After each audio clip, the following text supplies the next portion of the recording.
My dear students, మనం intermediate ద్వితీయ సంవత్సరంలో భాగంగా పారిశ్రామిక రంగంలో మనం పారిశ్రామిక విధాన తీర్మానాలు చూస్తున్నాం. ఇందులో భాగంగా మనం గత క్లాసులో 1948 పారిశ్రామిక విధానం గురించి తెలుసుకున్నాం. అందులో మరి పరిశ్రమలను 4 భాగాలుగా విభజించడం జరిగింది. ఆ పారిశ్రామిక విధానం అందులో మొదటిదేమో ఒకటి ప్రభుత్వ గుత్తాధిపత్యంలో ఉన్న సంస్థలు ఏర్పాటు జరిగే విధంగా ఒకటి, రెండోదేమో ప్రైవేటు యాజమాన్యంలో ఉండే సంస్థలు ఉన్నప్పటికీ వాటిని ప్రభుత్వం నియంత్రణ చేసే విధంగా ఉన్న వర్గం ఒకటి, ఇంకా మూడోది మరి ప్రభుత్వ ఏకస్వామ్యం అంటే ప్రభుత్వ నియంత్రణలోని పరిశ్రమలు అంటే ప్రభుత్వము ఆ పరిశ్రమ స్థాపించి ఒకవేళ అవి ప్రైవేట్ రంగంలో ఉన్నట్టయితే 10 సంవత్సరాల తర్వాత వాటిని జాతీయం చేసే విధంగా ఉన్న వర్గం ఒకటిగాను, అదేవిధంగా ఆ 3 వర్గాల్లో పోగా మిగిలిన పరిశ్రమలు అయితే వాటిని ప్రైవేట్ రంగానికి కేటాయించిందని చెప్పేసి మనం తెలుసుకున్నాం. అంటే పరిశ్రమ అనేది 4 వర్గాలుగా విడగొట్టింది అనుకున్నాం. ఇప్పుడు మనం 1956 పారిశ్రామిక విధానం అంశాల గురించి మనం ఇప్పుడు చూద్దాం. సో 1948 తర్వాత మనకి రెండవ పారిశ్రామిక విధానాన్ని 1956లో ప్రకటించడం జరిగింది. సో ఇది మనం ఈ 1956 ఈ యొక్క పారిశ్రామిక విధానాన్ని ఏర్పాటు చేయే నాటికి మన దేశంలో 2వ పంచవర్ష ప్రణాళిక కూడా స్టార్ట్ అయింది. అంటే 2వ పంచవర్ష ప్రణాళికలో మనం పారిశ్రామిక రంగానికి ప్రాధాన్యత ఇవ్వడం జరిగిందనమాట. సో కాబట్టి ఆ 2వ పంచవర్ష ప్రణాళికలో పారిశ్రామిక అభివృద్ధికి ప్రాధాన్యత ఇస్తూ ప్రభుత్వ భాగస్వామ్యంతో కూడిన ఉక్కు సంస్థలు, ఉత్పాదక వస్తువులు మరి అలాంటి పరిశ్రమలను అనేక భారీ పరిశ్రమలు స్థాపించారు. ఏది 2వ పంచవర్ష ప్రణాళికలో. సో కాబట్టి ఇంకా ప్రైవేటు వ్యక్తుల ఆధీనంలో ఆర్థిక శక్తి కేంద్రీకరణ లేకుండా చేసేందుకు గాను ప్రభుత్వ రంగంలో పారిశ్రామిక కార్యకలాపాలను పెంచే ఆర్థిక విధాన లక్ష్యంతో మనకి డిసెంబర్ 1954లో మన దేశము సామ్యవాద తరహా సమాజాన్ని ఏర్పాటు చేయాలని చెప్పేసి భావించారు. దానికి పార్లమెంట్ కూడా అనుమతి ఇచ్చింది. సామ్యవాద తరహా అంటే ప్రభుత్వం ప్రాధాన్యత ఎక్కువ ఉండేటట్టుగా. సో ఈ పరిణామాలను దృష్టిలో పెట్టుకుని మనం ఈ యొక్క నూతన పారిశ్రామిక విధానము అంటే 2వ పారిశ్రామిక విధానం ఏదైతే ఉందో దాన్ని మనం ఏప్రిల్ 30, 1956లో ప్రకటించడం జరిగింది. ఓకేనా. అంటే ఇక్కడ మనం ఈ 2వ పంచవర్ష ప్రణాళిక స్టార్ట్ కాలంలోనూ పారిశ్రామిక అభివృద్ధికి ప్రాధాన్యత ఇచ్చినాం. ఇదే పారిశ్రామిక విధానంలో కూడా ఏం చేసినామంటే దానికి అనుగుణంగా ఈ యొక్క పారిశ్రామిక విధానాన్ని మనం ప్రకటించడం జరిగింది. అదేవిధంగా ప్రైవేట్ రంగాన్ని కొంత కంట్రోల్ చేసే ఉద్దేశంతో అంటే ఆర్థిక శక్తి ప్రైవేట్ వ్యక్తుల చేతిలో కేంద్రీకృతమైందనే ఆలోచనతో మనం ఏం చేసినామంటే సామ్యవాద తరహా సమాజాన్ని ఏర్పాటు చేయాలనే లక్ష్యంతో మరి పార్లమెంటు దాన్ని అనుసరిస్తూ దానికి అనుగుణంగా మనం ఈ యొక్క 2వ పారిశ్రామిక విధానాన్ని కూడా ప్రకటించడం జరిగిందనమాట. సో ఇది సామ్యవాద రీతి సమాజ స్థాపన లక్ష్యంగా ఈ యొక్క 2వ పారిశ్రామిక విధానాన్ని మనం చెప్పుకోవచ్చు అనమాట. మొదటి పారిశ్రామిక విధానం ఏం చేసింది? మిశ్రమ ఆర్థిక వ్యవస్థ విధానాన్ని మనం ప్రోత్సహిస్తూ 1948 పారిశ్రామిక విధానాన్ని ప్రకటించడం జరిగింది. సో కాబట్టి ఈ 1956 పారిశ్రామిక విధానంలోని ప్రధాన లక్షణాలు ఏంటో మనం ఇప్పుడు తెలుసుకుందాం. ఇందులో భాగంగా మొదటి లక్షణం ఏంటంటే ఈ యొక్క పారిశ్రామిక విధానం అనేది మరి పరిశ్రమల్ని 3 జాబితాలుగా వర్గీకరించింది. ఎన్ని జాబితాలుగా? 3 జాబితాలుగా. 48 పారిశ్రామిక విధానం ఎన్ని భాగాలుగా చేసింది? అక్కడ 4 భాగాలుగా చేసింది అది. కానీ 2వ పారిశ్రామిక విధానం అంటే 1956 పారిశ్రామిక విధానము పరిశ్రమల్ని 3 జాబితాలుగా చేసింది. జాబితా ఏ, జాబితా బి, జాబితా సి. ఏంటో చూద్దాం మనం. ఇందులో భాగంగా మనకి జాబితా ఏ, షెడ్యూల్ ఏ, ఇందులో దాదాపు 17 పరిశ్రమలు ఉన్నాయి. ఈ పరిశ్రమలోని అన్ని నూతన యూనిట్లను ప్రభుత్వమే స్థాపించాలి. అంటే కేంద్ర ప్రభుత్వమే స్థాపిస్తుంది అనమాట. ఒకవేళ ఇప్పటికే ప్రైవేట్ రంగంలో ఉన్న పరిశ్రమలను ప్రభుత్వం గుర్తించి వాటిని ప్రభుత్వం జాతీయం చేసేసుకుంటుంది అనమాట. సో ఇది ఏ జాబితా. ఏమేంటి ఏ జాబితాలో? 17 పరిశ్రమలు. ఏంటి ఇక్కడ ఈ 17 పరిశ్రమలు ఎవరు మాత్రమే ఉత్పత్తి చేయాలి, స్థాపించాలి ఈ యూనిట్లను అంటే ప్రభుత్వమే చేయాలన్నమాట. అంటే ప్రభుత్వ యాజమాన్య కింద ఉంటాయి. అంటే ప్రభుత్వ గుత్తాధిపత్యం కింద ఉన్న పరిశ్రమలుగా చెప్పవచ్చు. ఏమేంటి ఇట్లా ఉంది? ఆయుధాలు, ఆయుధ సామాగ్రి, అణుశక్తి, ఇనుము ఉక్కు కర్మాగారము, మరి రైల్వేలు, ఇట్లా నౌకా నిర్మాణము, ఇలాంటి 17 రకాల పరిశ్రమలని ఎవరు? ప్రభుత్వమే స్థాపిస్తుంది. సో ఇది ఏ జాబితా. కాబట్టి ఏ జాబితా మొత్తం కూడా ఎవరున్నాయి? 17 పరిశ్రమలు ఉన్నాయి. అణుశక్తి, ఇంధనము, అదేవిధంగా ఉక్కు పరిశ్రమలు, అదేవిధంగా రైల్వే రవాణా, ఇట్లా నౌకా నిర్మాణం, ఇట్లాంటివన్నీ కూడా 17 రకాల పరిశ్రమలు ప్రభుత్వమే స్థాపిస్తుంది అనమాట. అంటే ఇక్కడ ఏంది, ప్రభుత్వ ఏకస్వామ్యము అధిక ప్రాధాన్యత కలిగి ఉన్నాడు ముఖ్యమైన పరిశ్రమలు. సో ఇట్లా ఏ జాబితాని రూపొందించారు. ఇంకా జాబితా బి అంటే షెడ్యూల్ బి జాబితాలు ఉన్నాయి. అందులో ఏమి ఉన్నాయి, అందులో 12 రకాల పరిశ్రమలు కేటాయించారు ఈ జాబితాలో. ఈ పరిశ్రమలన్నీ కూడా భవిష్యత్తులో ప్రభుత్వ యాజమాన్యంలో ఉంటాయి. ఎవరు యాజమాన్యం అంటే ప్రభుత్వ యాజమాన్యం ఉంటాయి. ఈ రంగంలో ప్రైవేటు సంస్థలు వాటి కృషిని ప్రభుత్వ కృషికి అదనంగా జోడించవచ్చు. అంటే ఇక్కడ రెండవ జాబితా ఇక్కడ కూడా మొత్తం కూడా దాదాపు ఒకవేళ ప్రైవేట్ రంగంలో ఉంటే ఈ యొక్క పరిశ్రమలు వాటిని భవిష్యత్తులో ఎవరి దగ్గరికి వస్తాయి, ప్రభుత్వ యాజమాన్యం కిందకి వస్తాయి అన్నమాట. అంటే ప్రైవేట్ రంగం దాంట్లో పాత్ర కలిగి ఉన్నప్పటికీ యాజమాన్యం మాత్రమే ఎవరిది ఉంటుంది, ప్రభుత్వ రంగాన్ని ఉంటుంది. కాబట్టి ఇందులో ఉన్న 12 రకాల పరిశ్రమలు, ఈ పరిశ్రమలన్నీ ఒకవేళ ప్రైవేట్ రంగ ఆధీనంలో ఉంటే అవి భవిష్యత్తులో ఎవరి యాజమాన్యంలోకి వస్తాయి, ప్రభుత్వ యాజమాన్యంలోకి వస్తాయి. సో ఈ యొక్క సంస్థలో ప్రైవేటు సంస్థల యొక్క కృషిని కూడా ప్రభుత్వ కృషికి అదనంగా జోడిస్తారనమాట. అంటే వాటి యొక్క కృషి ఉన్నప్పటికీ యాజమాన్యం మాత్రం ఎవరు ఉంటుందంటే దాంట్లో ప్రభుత్వ రంగాన్ని ఉంటుంది. సో అలాంటి 12 పరిశ్రమలు ఏమేంటి అంటే గనులు, నాన్ ఫెర్రస్ లోహాలు, అల్యూమినియము, యంత్ర పరికరాలు, తర్వాత అత్యవసర మందులు, తర్వాత ఎరువులు, తర్వాత రసాయనిక, రోడ్డు రవాణా, ఇలాంటి 12 రకాల పరిశ్రమలన్నింటినీ కూడా జాబితా బిలో చేర్చడం జరిగింది. సో కాబట్టి ఇది ఒక అంశం. అంటే ఇక్కడ కూడా ఎవరుంది, జాబితా ఏలో కూడా ప్రభుత్వం యొక్క ఇంపార్టెంట్ ఎక్కువ ఉంది, గుత్తాధిపత్యము, ఏకస్వామ్యము. రెండో దాంట్లో కూడా ప్రైవేట్ రంగాలు ఉన్నప్పటికీ యాజమాన్య నిర్వహణ మాత్రం ఎవరికి వచ్చింది, ప్రభుత్వ రంగానికి వచ్చింది. అంటే ఇక్కడ ప్రభుత్వ పాత్ర ఎక్కువ ఉంది. జాబితా ఏలో ఉన్న పరిశ్రమల మీద ప్రభుత్వ యాజమాన్యం ఎక్కువ ఉంది. జాబితా బిలో కూడా ప్రభుత్వం యొక్క యాజమాన్యం ఎక్కువ ఉందన్నమాట. ఇంకా మూడోది సి జాబితా, షెడ్యూల్ సి. ఈ యొక్క ఏ జాబితాలోని బి జాబితాలోని పరిశ్రమలు పోంగా అంటే ఈ 17 ఈ 12 మొత్తం 29 రకాల పరిశ్రమలు. ఇవేంటి చాలా ఇంపార్టెంట్ అనమాట. ప్రజాశ్రేయస్కి దేశ సంక్షేమానికి సంబంధించిన పరిశ్రమలు అన్నమాట. అవి పోగా మిగిలిన పరిశ్రమలన్నింటినీ కూడా ఏం చేశారు, సి జాబితాలోకి చేర్చారు. ఈ పరిశ్రమల అభివృద్ధిని ప్రైవేటు రంగంలోని వ్యవస్థాపకులు ఉద్యమత్వానికి వాళ్ళ యొక్క చొరవకు వదిలేశారు. అంటే ఏదైతే ముఖ్యమైన పరిశ్రమలు ఉన్నాయో ఏ జాబితాలోని 17 పరిశ్రమలు, బి జాబితాలోని 12 పరిశ్రమలు, ఇవి పోంగా మిగతా పరిశ్రమలు ఏదైతే ఉన్నాయో వాటిని ప్రైవేటు రంగం నిర్వహించుకునే విధంగా ప్రభుత్వము ఏర్పాట్లు చేయడం అనేది జరిగిందనమాట.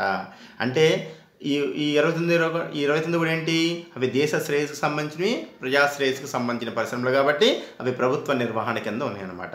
ఇట్లా 1957 పారిశ్రామిక విధానం అనేది ఈ యొక్క పరిశ్రమల్ని 3 జాబితాలుగా వర్గీకరించింది. అదే 48 పారిశ్రామిక విధానం ఏంటి, 4 భాగాలుగా చేసింది పరిశ్రమల్ని. ఎన్ని భాగాలకు, 4 భాగాలు. ఒకటి ఏం చెప్పుకున్నాం, ప్రభుత్వ గుత్తాధిపత్యకు ఉండే పరిశ్రమలు అంటే ప్రభుత్వ ఏకస్వామ్యం ఉంటుంది. రెండోది ఏం చెప్పుకున్నాం, ఇక్కడ ప్రైవేట్ రంగం ఉన్నప్పటికీ దాని మీద ప్రభుత్వ యాజమాన్యం ఉంటుంది అక్కడ కూడా. ఇంకా మూడో భాగం ఏం చెప్పుకున్నాం, అక్కడ ఒకవేళ ప్రైవేట్ రంగంలో కనుక పరిశ్రమలు ఏర్పాటు జరిగితే 10 సంవత్సరాల తర్వాత వాటిని కూడా ప్రభుత్వమే జాతీయం చేసుకొని ఉంచుకుంటుంది. ఆ మూడింటికి పొంగ మిగిలిన పరిశ్రమల్ని మనం 4వ భాగం చేసి ప్రైవేట్ రంగానికి అప్పగించడం. అది 4 భాగాలు. ఇక్కడ 1956 అనేది 3 జాబితాలుగా చేసింది. చాలా జాగ్రత్తగా గుర్తుపెట్టుకోండి. దానికి ఆ యొక్క 1948 పారిశ్రామిక విధానానికి 1950 పారిశ్రామిక విధానానికి మధ్య డిఫరెన్స్ కొంచెం. ఇంకా రెండో అంశము ఇందులో రెండో లక్షణము ప్రైవేటు రంగానికి సహాయం చేయడం. ఏంటి అంటే ప్రైవేటు రంగంలోని పరిశ్రమలకు మరియు సహకార సంస్థలకు ఆర్థిక సహాయం అందించడానికి ప్రభుత్వ విత్త సంస్థలను విస్తరిస్తుందని, వాటిని బలోపేతం చేస్తుందని ఈ యొక్క పారిశ్రామిక విధానం తెలియజేసింది.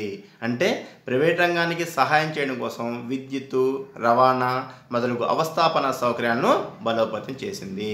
ఏంటి 1956 పారిశ్రామిక మరొక ముఖ్యమైన అంశం ఏంటంటే ప్రభుత్వ రంగము పరిశ్రమలు ఏర్పాటు చేసినప్పటికీ ఆ 29 రకాల పరిశ్రమలలో యాజమాన్యం కలిగి ఉన్నప్పటికీ మిగతా పరిశ్రమలు ప్రైవేట్ రంగానికి అప్పగించారు. కాబట్టి మరి ప్రైవేటు రంగం యొక్క అంటే ప్రైవేట్ రంగాన్ని కూడా మరి కోఆపరేషన్ అంటే ప్రోత్సహించడం కోసం ఏం చేసిందంటే ఏదైతే పరిశ్రమలకి అవసరమో పరపతి కానీ ఆ పరపతిని అందించడానికి కావాల్సిన ప్రభుత్వ విత్త సంస్థల్ని అంటే బ్యాంకింగ్ సిస్టాన్ని విస్తరించాలని చెప్పేసి, అదేవిధంగా పరిశ్రమలకు కావాల్సిన ప్రధానమైన అవస్థాపన సౌకర్యాలు ఏదైతున్నాయో విద్యుత్తు, రవాణా సౌకర్యాలు ఇలాంటి వాటిని కూడా బలోపేతం చేసి ప్రైవేటు రంగంలో ఏర్పాటు చేసే పరిశ్రమలు కూడా ప్రోత్సహించాలని చెప్పేసి ప్రభుత్వము నిర్ణయం తీసుకోవడం జరిగింది. సో ఇదొక అంశము. అంటే ప్రైవేటు రంగాన్ని కూడా ప్రోత్సహిస్తూ పరిశ్రమల అభివృద్ధికి పాటుపడాలనే ఒక లక్ష్యంగా తీసుకుంది 1956 పారిశ్రామిక విధానము. ఇంకా మూడో అంశము కుటీర మరియు చిన్నతర పరిశ్రమల యొక్క పాత్రను విస్తరించాలని చెప్పేసి లక్ష్యంగా పెట్టుకుంది. ఏంటి ఇక్కడ చిన్న మరియు కుటీర పరిశ్రమల్ని ఏంటి ఇక్కడ అంటే ఒక దేశంలో పారిశ్రామిక అభివృద్ధిలో భారీ పరిశ్రమలతో పాటు చిన్న కుటీర పరిశ్రమలు కూడా చాలా ఇంపార్టెంట్ ఉంది. పారిశ్రామిక అభివృద్ధిలో ప్రాంతీయ అసమానతలను తగ్గించడానికి, స్థానికంగా లభ్యమయ్యే శ్రామిక శక్తి వనరులను ఉపయోగులకు తేవడానికి, ఎక్కువ ఉద్యోగాలు సృష్టించడానికి, ఎక్కువ ఉద్యోగ అవకాశాలు సృష్టించడానికి ఈ కుటీర చిన్న తరహా పరిశ్రమల యొక్క పాత్ర చాలా ముఖ్యమని చెప్పేసి ఈ 1956 పారిశ్రామిక విధానము గుర్తించింది. సో దీనిలో భాగంగా ఆ చిన్న తరహా పరిశ్రమలకి పన్ను రాయితీలు, సబ్సిడీల ద్వారా ఆ యొక్క చిన్న తరహా పరిశ్రమలు కూడా ప్రోత్సహించాలని చెప్పేసి ప్రభుత్వము భావించింది. ఏంటి ఇక్కడ మూడో అంశం ప్రధానంగా అంటే ఈ యొక్క ప్రాంతీయ అసమానతలు తగ్గించాలంటే, ప్రాంతీయ అసమానత అన్ని ప్రాంతాలు సమానంగా అభివృద్ధి చేయాలంటే మరి భారీ పరిశ్రమలు ఏర్పాటు చేయాలంటే దానికి చాలా రకాల అవస్థాపన సౌకర్యాలు అవసరం. అవి మూలధన సాంద్రతతో కూడి ఉంటాయి. కానీ చిన్న కుటీర పరిశ్రమలు ఏంటి ఎక్కువ శాతం శ్రమ సాంద్రత కలిగి ఉంటాయి. అంటే శ్రామికులను ఎక్కువ ఉపయోగించే విధంగా ఉంటాయి అన్నమాట. అదేవిధంగా స్థానికంగా లభ్యమయ్యే ముడి పదార్థాలతోనే ఆ యొక్క చిన్న తరహా పరిశ్రమని మనం ఏర్పాటు చేయొచ్చు. సో కాబట్టి ఏమనుకుంది ఇక్కడ ఈ కుటీర చిన్న తరహా పరిశ్రమలు ప్రోత్సహించడం వల్ల ఇవి శ్రామిక శక్తి అంటే శ్రమ సాంద్రత పద్ధతుల ద్వారా ఉత్పత్తి చేయొచ్చు. కాబట్టి ఈ కుటీర చిన్న తరహా పరిశ్రమలు కనుక ప్రోత్సహించినట్టయితే అంటే ఈ పరిశ్రమని అన్ని ప్రాంతాల్లో కనుక ఏర్పాటు చేసినట్టయితే ఆ స్థానికంగా ఉండే శ్రామికులకి ఉపాధి అవకాశాలు పెరుగుతాయి. అంటే ఉద్యోగ అవకాశాలు పెరుగుతుంది, అక్కడ నిరుద్యోగ సమస్య ఉండదు, వాళ్ళ ఆదాయాలు పెరుగుతాయి. సో కాబట్టి అక్కడ ఉపాధి అవకాశాలు కల్పించినట్టయితుంది, మరి ఆ ప్రాంతాలను కూడా అభివృద్ధి చేసినట్టయితుంది. సో కాబట్టి ఏం చేయాలి మనం చిన్న కుటీర పరిశ్రమలు ప్రోత్సహించాలి. అంటే అగరబత్తులు తయారు చేసే పరిశ్రమలు, చెప్పులు తయారు చేసే పరిశ్రమలు, అదే సిరి చేపలు తయారు చేసే పరిశ్రమలు, చేనేత వస్త్రాలు తయారు చేసే పరిశ్రమలు ఇలాంటివి అనమాట. సో వీటన్నిటికీ స్థానికంగా లభ్యమయ్యే వనరులే సరిపోతాయి. కాబట్టి ఆ పరిశ్రమలు కూడా ప్రోత్సహించాలి. దానివల్ల ఆ ప్రాంతాల యొక్క అభివృద్ధి కూడా జరిగి ప్రాంతీయ అసమానతలు ఉండవు. అదేవిధంగా ఆ లోకల్లో ఉన్న శ్రామికులను ఉపయోగించుకునే అవకాశం ఉంటుంది. ఎందుకంటే వ్యవసాయ రంగం సంవత్సరం పాటు పని కల్పించలేదు కదా, కాబట్టి కొంతమందికి ఉపాధి అవకాశాలు కల్పించినట్టు పరిశ్రమలు. కాబట్టి వీటిని ప్రోత్సహించాలి. మరి వాటిని ప్రోత్సహించాలని ఏం చేయాలి?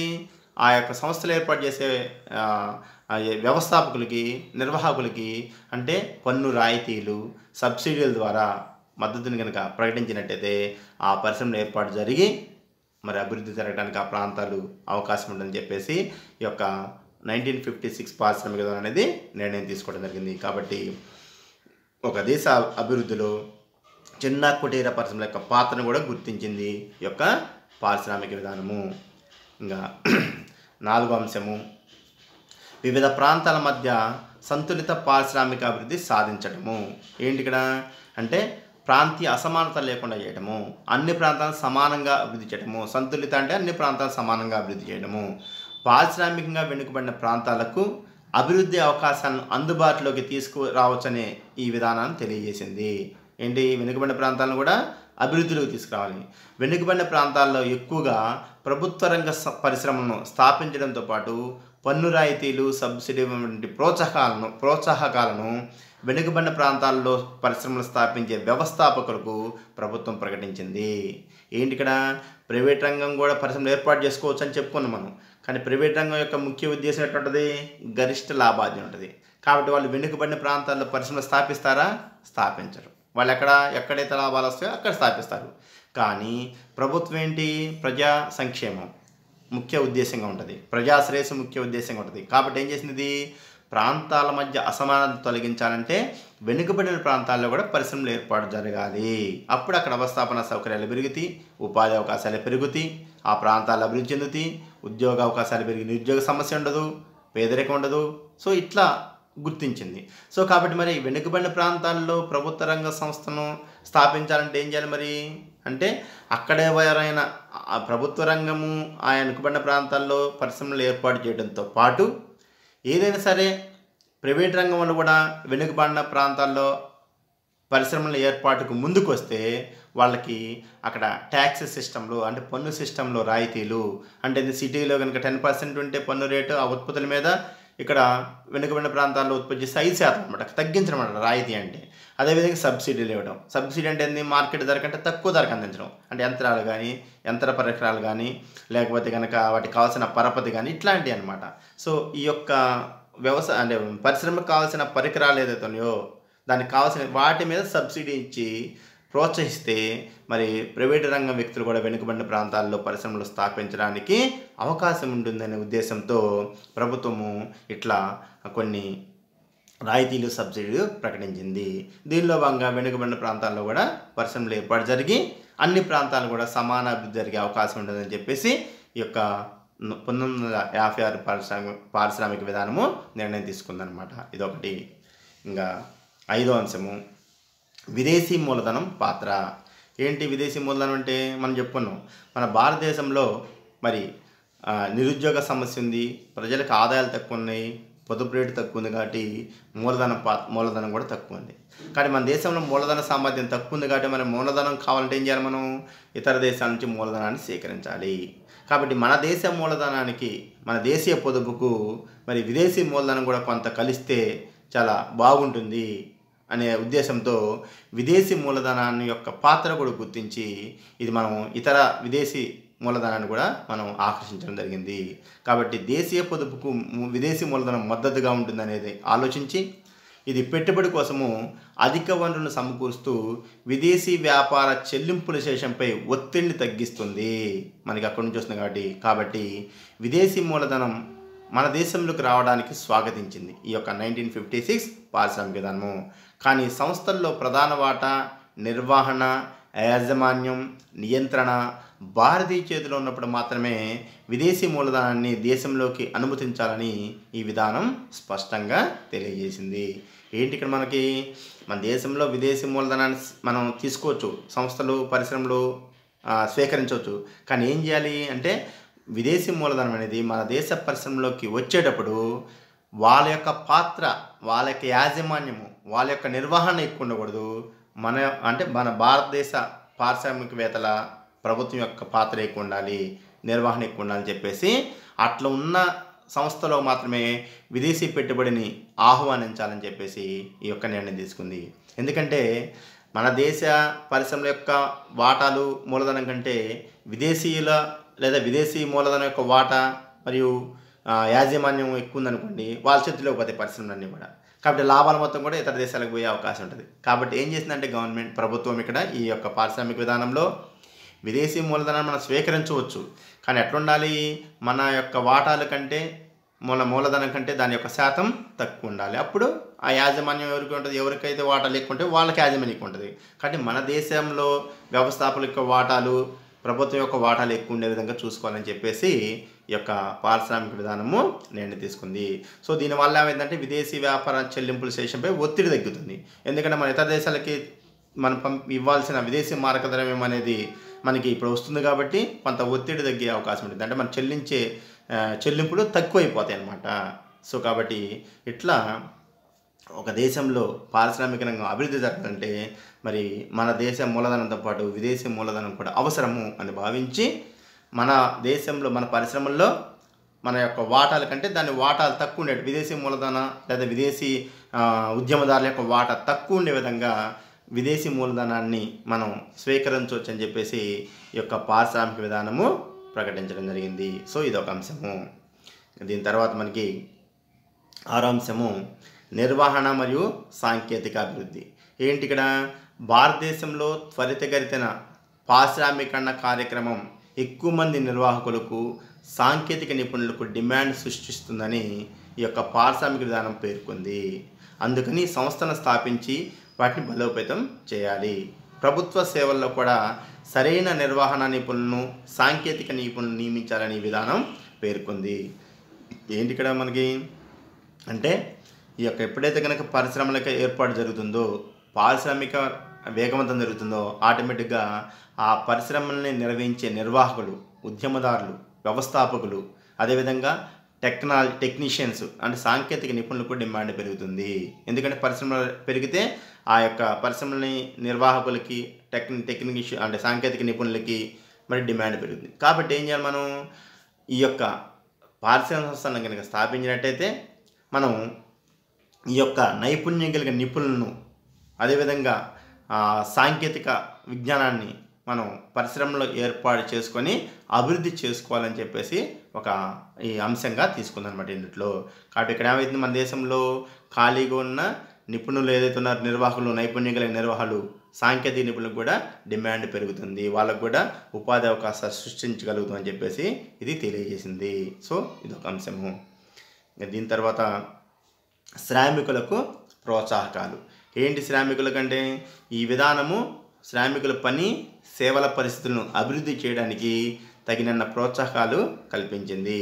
అవకాశం ఉన్న చోట శ్రామికులు యజమానులతో కలవాలి, అంటే భాగస్వామ్యం కావాలి. అప్పుడు అభివృద్ధి ప్రక్రియలో వాళ్ళు ఉత్సాహంగా పాల్గొనగలుగుతారు. ఏం చేసింది శ్రామికుల ప్రోత్సాహం అంటే వాళ్ళకి కావాల్సిన సౌకర్యాలు విస్తరింపజేసింది శ్రామికులకి. ఎందుకంటే పరిశ్రమలో పనిచేసే శ్రామికులకి ఆహ్లాదకరమైన వాతావరణం ఉన్నట్లయితే వాళ్ళు ఎక్కువ పని చేయగలుగుతారు, ఉత్పత్తి మంచిగా పెరగడానికి అవకాశం ఉంటుంది. కాబట్టి ఇక్కడ ఏం చేసింది, వాళ్ళ యొక్క ప్రోత్సహించే విధంగా వాళ్ళకి రకరకాల అవస్థాపన సౌకర్యాలు, అంటే వాళ్ళకి పని గంటల విషయంలో కానీ లేకపోతే కనుక శ్రామికులకి బీమా విషయంలో కానీ కొన్ని సౌకర్యాలు కూడా కల్పించింది.